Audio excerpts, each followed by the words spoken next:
So my name is Philip Cabrera. I'm a process engineer at Ericsson, Louisville.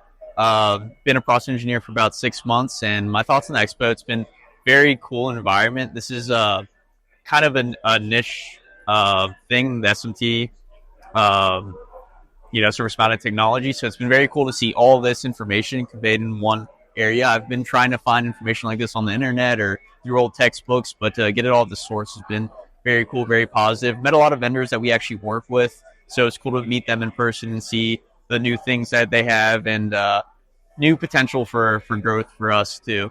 A lot of learning to do. So yeah, been a very very cool experience. Yeah. Hello, my name is Tavechi Heme. I'm also a process engineer working for Ericsson about 4 or 5 months now. So this has been my first time actually being a part of an association like this. SMT has been something that been very new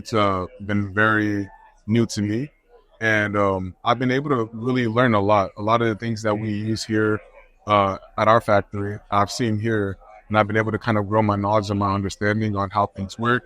Also been able to communicate with a lot of the vendors on how they got to get to where they are, both on the sales side and the technical side. So it's been a very rounded experience for me, and I just look forward to growing with the organization I'm a part of and in the industry in the industry of SNC.